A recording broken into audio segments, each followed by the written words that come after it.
The accident happened at about 20 to 10 this morning, 6 kilometres south of Wai'i on the Huey Road. According to police, the driver lost control of his vehicle on the wet, greasy roadway, smashed through a signpost and crashed into a roadside tree. Ambulance rescue, Central Coast State Emergency Service and police were on the scene. Ambulance officers say the man and woman occupants were dead on impact. The Huey Road has become notorious for bad accidents. Last week a man was killed. Early this morning a car rolled over not 500 metres from here, but no one was hurt. The occupants of this car, though, weren't quite so lucky. Meanwhile, in Terry Hills in Sydney, the bad weather conditions and driver error were blamed for a collision between a truck and a car. The two occupants of the car were killed and the truck driver sustained minor injuries.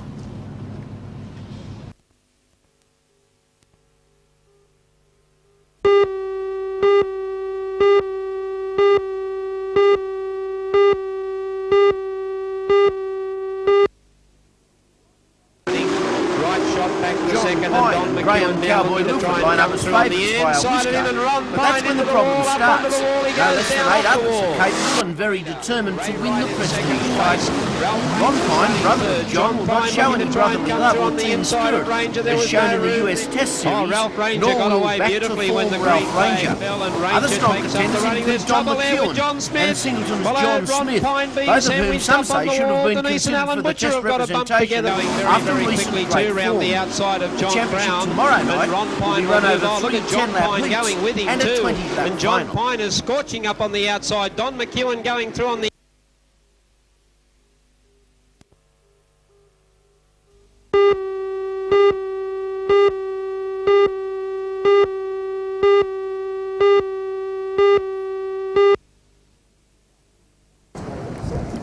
Looking at this afternoon's finals of the Australian 16-foot skiff sprint series at Belmont on Lake Macquarie, it would have been hard to believe that the event was delayed this morning because of lack of wind. In fact, conditions this afternoon were as close to ideal as you could hope for a major series like this one. When the semi-finals were sailed late this afternoon, 6 boats, including 2 from Belmont and 2 from Sydney's Manly Club, were still in the running to take out the series. And for the first year, an interstate boat made it as far as the semis, with the Queensland 16-foot champion Century Battery, sailed by John Anderson, making it through. Asia, sailed by Sydney's Richard De Vries, was the runner-up in the recent Australian 16-foot titles in Melbourne, and up until the semis, he was undefeated here. In the semis, though, fellow Manly Club sailor Stephen Norbus in KB showed his strength to beat Asia. Third home in that semi was local boat Monia, sailed by new Belmont Commodore Brian Ellis, who was runner-up in the state titles. First home in the other semi was former Belmont Club champion John Millwood in MJH, which just held out in a close tussle with Gosford's Terry Pike in Bonito's Spars.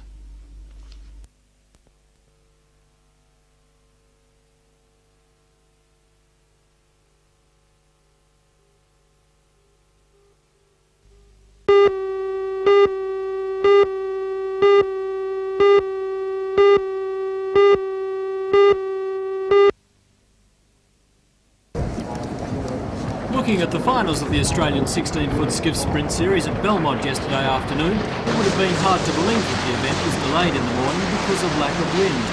In fact, conditions in the afternoon were as close to ideal as you could hope for.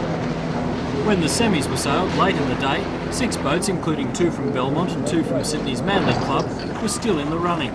And for the first year, an interstate boat made it as far as the semis, with Queensland 16-foot skiff champion John Anderson in Century Battery making it through. But on form up to the semis, Manly boat Asia, sailed by Richard De Vries, looked like the boat to beat. He was runner-up in the recent Australian Championships in Melbourne and didn't lose a race in the heats of this series. In the semis, though, he was beaten by fellow clubman Stephen Norbus in KB.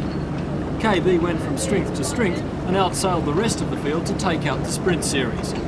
Local boats continued their good performances in the event, with MJH sailed by Belmont's John Millwood and Gosford's Bonito Spa Pool sailed by Terry Pike, finishing 2nd and 3rd.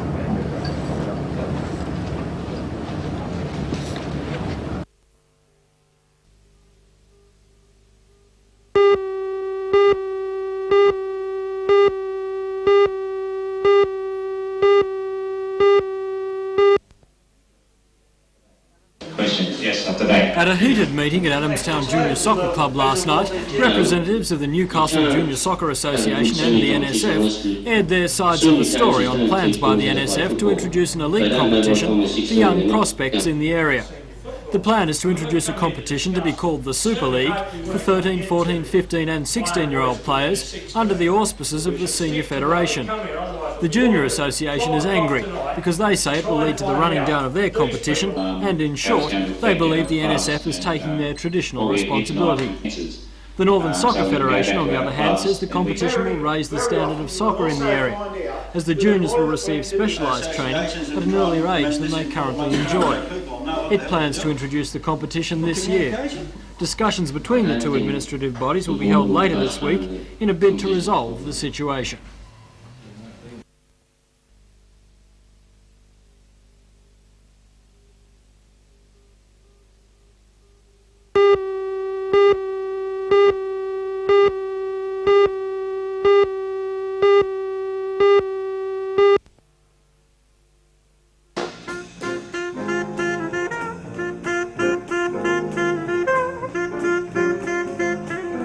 To say that 23-year-old James Morrison is one of the most talented young jazz musicians in Australia is something of an understatement. Don Burrows is one who has recognised Morrison's talent for some time, and they both lecture in jazz at the New South Wales Conservatorium of Music. Morrison's number one instrument used to be the trombone, but it seems now he's better than good at any instrument he lays his hands on. His 13-piece band, the Morrison Brothers Big Bad Band, features many of Sydney's finest jazz musicians.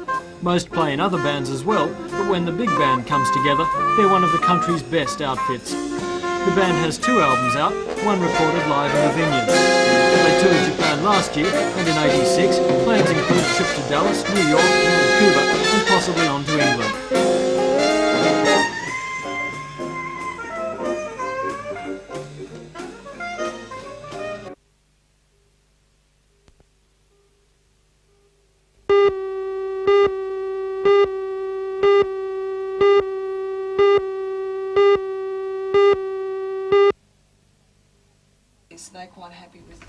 The plan on display at the Department of Planning and Environment in Gosford is for the plateau stretching from Kulnura in the north to Mount White in the south.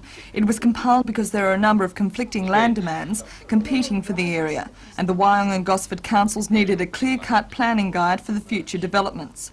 Regional Manager of the Department of Planning and Environment, John Boswald. The controls are superimposed above the normal zonings which the councils have in their planning schemes. It allows them a better basis on which to assess the competing land uses, such as extractive industries versus agriculture or rural residential type subdivisions.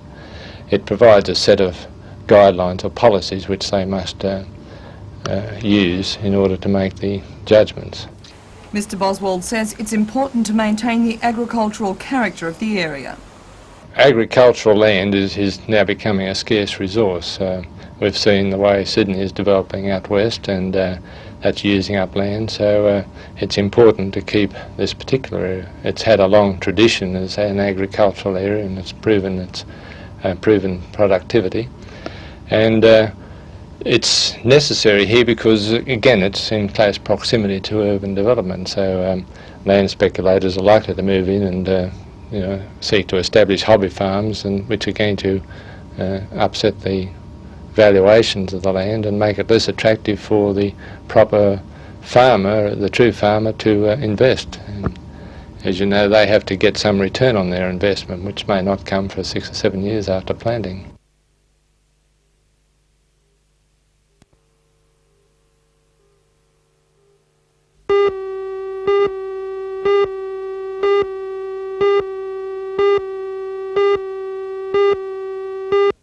The Newcastle meeting was addressed by the salaried officers of New South Wales Branch Secretary Jeff Byrne. To discuss 86, there was a combined committee held on January the 22nd, 1986. November 25th, 1985 was this discussion. Right. Most of the consumers. They also believe IEL will maximise its profits by stripping AGL of its assets. Today's meeting passed a set of resolutions which principally call on the state government to ensure that no single group can have a controlling interest in AGL. IEL has acquired 41.5% of AGL through a loophole in legislation designed to restructure the company. The Newcastle meeting was addressed by the Salaried Officers New South Wales Branch Secretary, Jeff Byrne. We've said in one of our resolutions that if there's no relief given by government in the very near future, then we'll be calling further mass stop work meetings to consider taking some more direct industrial action. Well, how far off do you think industrial action is if nothing happens? Well, that I can't say. I'm not in a position because I think the government themselves are grappling with the problem of rightful ownership of shares. It's a bit hard to pinpoint a time frame on that, but we hope it's within the next 2 weeks. Okay, great.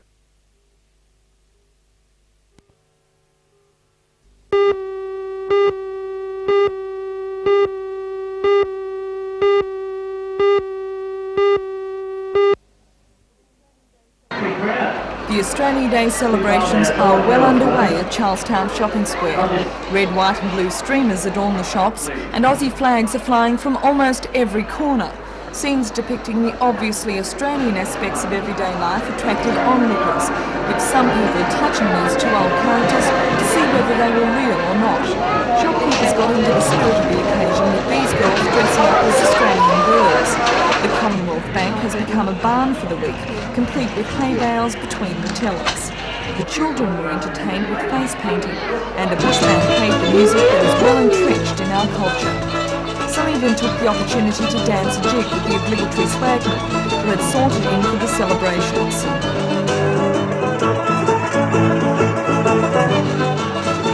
But the draw card of today's activities was Iron Man Grant Kenny. Grant cut the Australia Day cake and signed autographs for the many fans who'd come to see him. Grant says he's unaccommodated and is concentrating his efforts on regaining the Iron Man title. Only now am I starting to go as well as I should have done earlier in the season, so there's a lot of improvement left yet, but certainly it's been only the last 2 or 3 weeks that I've been performing up to standard. Are you competing this weekend?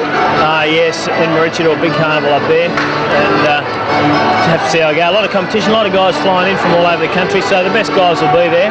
Good indication of how I'll be going for the Nationals. But you're confident? Oh yeah.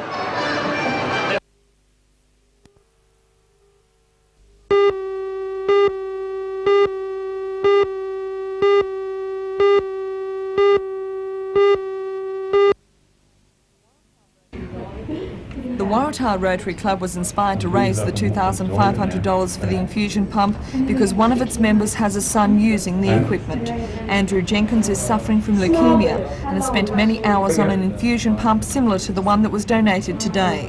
While at the hospital, he became aware of the need for another machine and passed the information on to his father. The pump was presented by the president of the club, George Kerr, to Hospital Board Chairman Graham Mullane. The infusion pump has become an essential part of some chemotherapy treatment of cancer. It injects drugs into the patient's system through a catheter in the chest. The amount of the drug being infused into the body is extremely accurate, which is essential for monitoring the patient's treatment.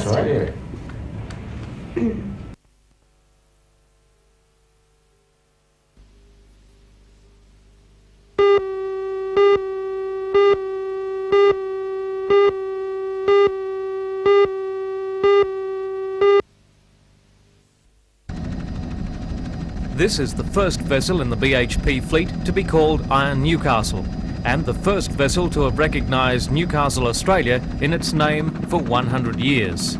It's a new breed of ship with low manning and high fuel efficiency. The Iron Newcastle's a big ship, 283 metres long and 47 metres wide, with 9 huge cargo holds. In fact, with her wide beam and shallow draft design, the Iron Newcastle will bring record tonnages of iron ore into Newcastle and take record amounts of coal out. The ship was built in Japan and launched late last year. She's powered by a slow-speed diesel, which develops 16,000 horsepower at 65 revs per minute. Fuel oil consumption is low, but this monster still drinks 44 tonnes a day. The vessel carries just 26 crew, with computers a major feature of life on board. As the Iron Newcastle entered the port for the first time today, the Minister for Transport, Peter Morris, was flown on board by helicopter. He joined the master, Captain Bill Lloyd, at the bridge as she glided through the entrance. A ship of this scale, of this importance, is really something to remember for Newcastle. Do you think people undersell the importance of Newcastle as a port? They certainly do. This port is one of the great ports of the Southern Hemisphere. It's born from shipping and its future lies with shipping. And today, as I said, is a great day for Newcastle, it's a great day for BHP and the development of its fleet, and it's a greater day still for the Australian shipping industry.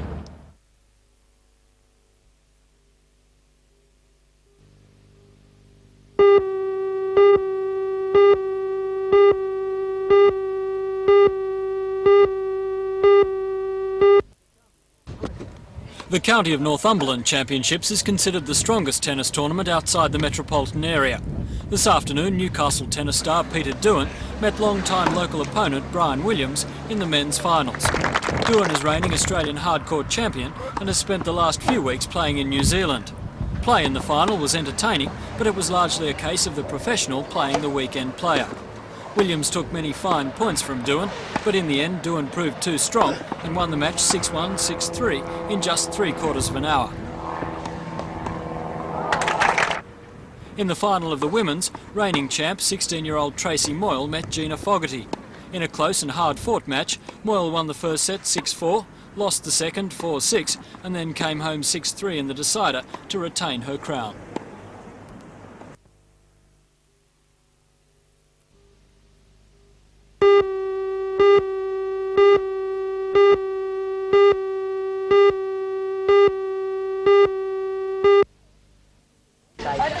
It was a birthday party to end all parties at Spears Point Park yesterday.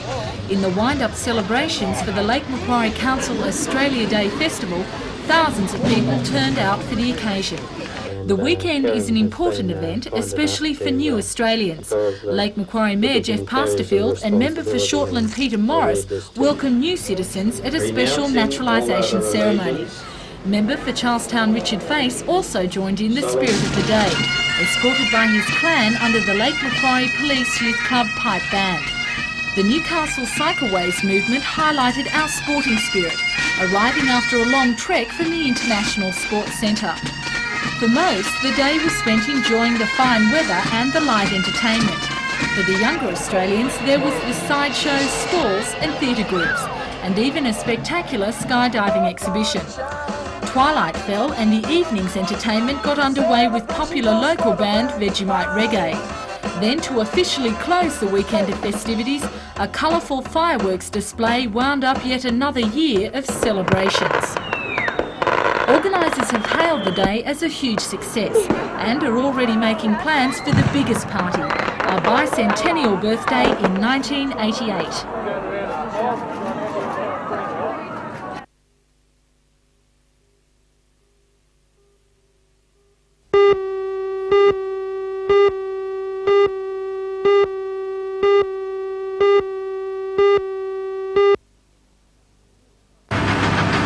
Started turning today for the 1986 harvest in Australia's oldest wine district, the Hunter Valley. So far it's been a very good season. Well-spaced range in the rain months in spring and early summer, and the dry conditions over the last few months, making for a good balance of acid and sugar in the grapes. Add to this the fact that the area missed out on the hailstorms that have hit many parts of the state lately, and the absence of diseases and infestations, and the Hunter's vignerons have good reason to smile. For wineries throughout the Hunter, the season has been exceptional so far. But for the next 6 weeks of harvest, it's the moment of truth, with the weather dictating just how good a vintage this one will be. I'm very hopeful that it's going to be another very good year. Over the last 5 or 6 years, Matthew, we've had very good years here in the Hunter, and God willing, this will be another one along those lines. But the weather goes in cycles and one never knows. But we're all very hopeful here. The way the fruit looks at the moment, one couldn't ask for it to be any better. As you saw in the vineyard here, it looks fantastic and it tastes fantastic. And out of that fruit, God willing, we can make some fantastic wine. At Wyndham's Hunter Estate, pressing also started today on the first white variety of the vintage, the Traminer.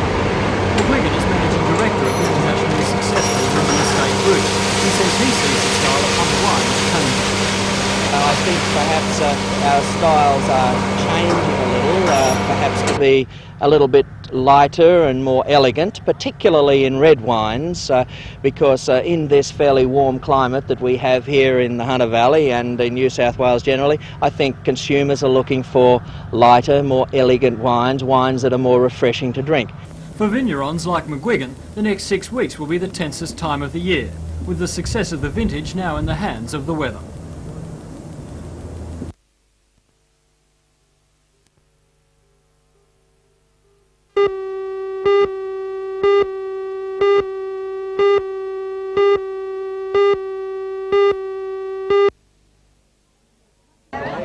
For country practice fans at the Wyong races today, it was like a dream come true. 3 of their favourite stars from the show were on location. There are usually 3 location shoots done a week.